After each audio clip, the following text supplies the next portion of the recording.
Everyone, hope I find you well in 2016 and welcome to our program. Today I'm with Diaku Dianzenza, who has just finished his PhD in Peacebuilding and Conflict Resolution from the Durban University of Technology. So welcome Diaku to the program. Thank you, Kuda, Shoniwa. My first question to you is, Diaku, what did you research about? Yeah, my research topic was training young men in responsible, loving and non-violent fathering, a research that takes in issues of families, how to bring in good families and strong families in our communities.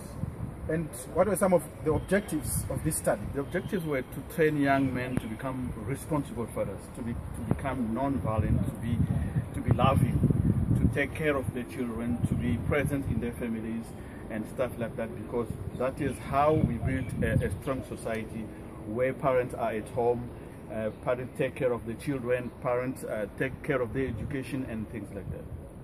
Some people would ask, why that passion? Why did you decide to do this research? Yeah, I think it started where when I came for the first time to do my PhD, and I had a plan A to do I had a topic, but my supervisor had a plan B, saying that you're not going to do that. This is what you're going to do.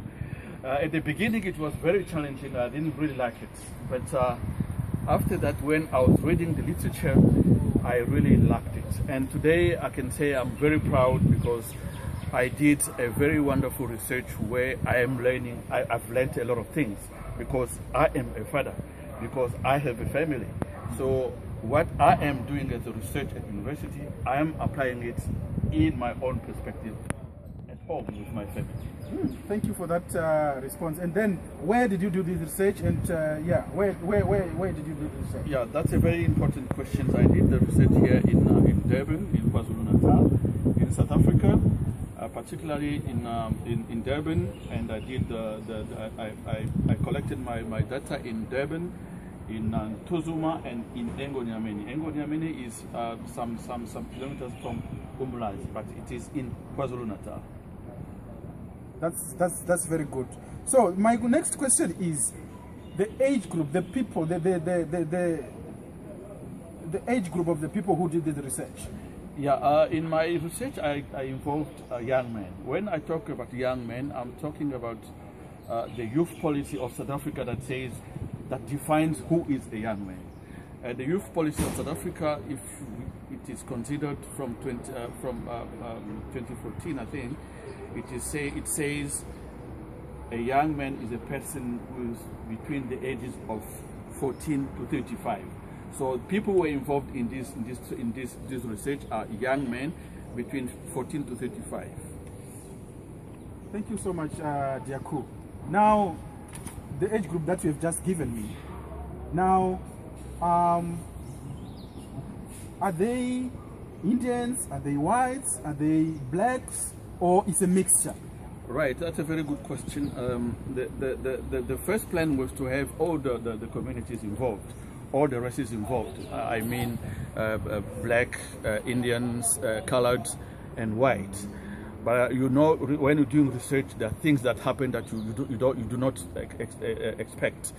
Because I went in some schools, but I couldn't get certain racial groups. So I was mostly involved in black communities because during the apartheid we saw that most of the families, most of the fathers who were absent in families were black. So my research worked more with black communities than other communities. But in the survey I got involved black communities and Indian communities in the area of Durban and Inand. Oh, it is a very interesting tenet that you have just brought out here.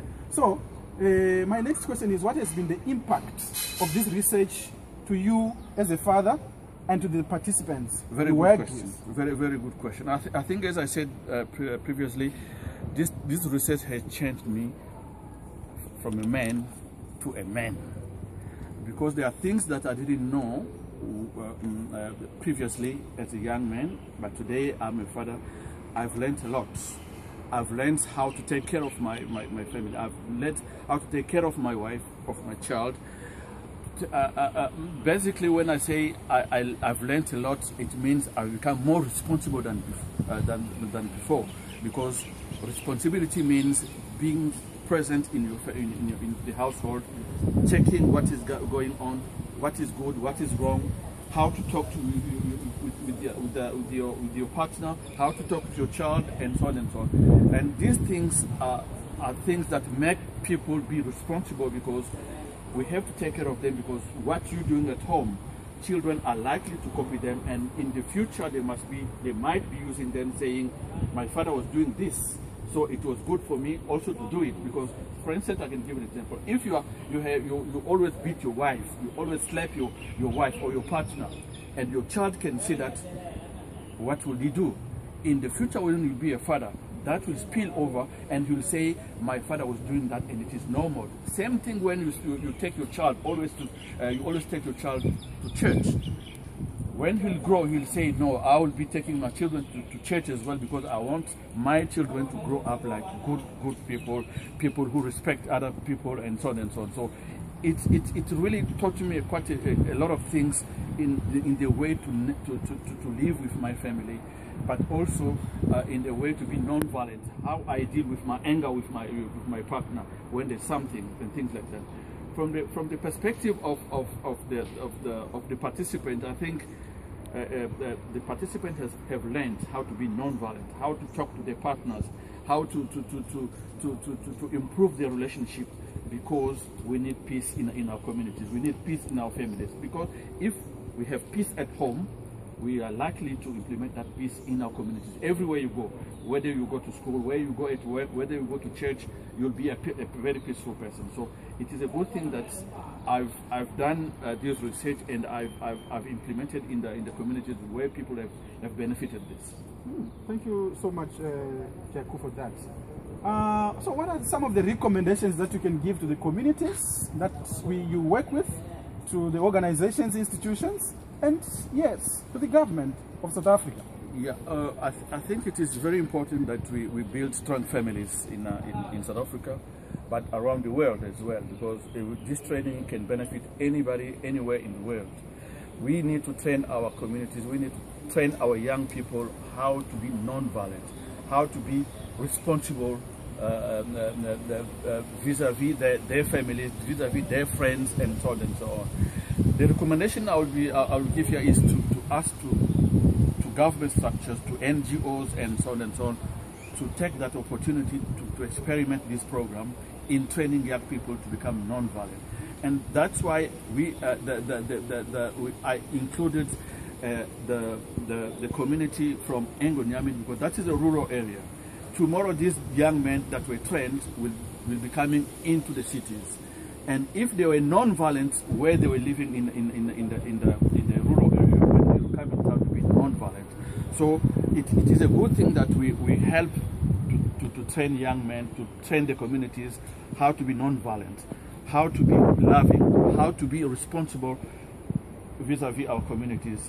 And that I'm asking to the communities, I'm asking to the government, I'm asking to the structures, to the churches, to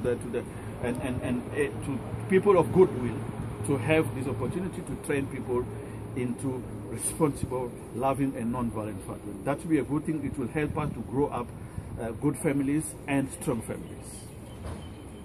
Thank you very much, Diaku, for such a well-tabulated piece, and thank you, viewers, for listening to us. And we hope that Dr. Diaku, as he continues with his research, you'll be able to transform communities and be able, at the end of the day, to live in a non-violent world. Thank you very much, Diaku, for coming to the program. Thank you very much, Dr. Shaw. We wish you well in all your endeavors. Thank you very much. Thank you.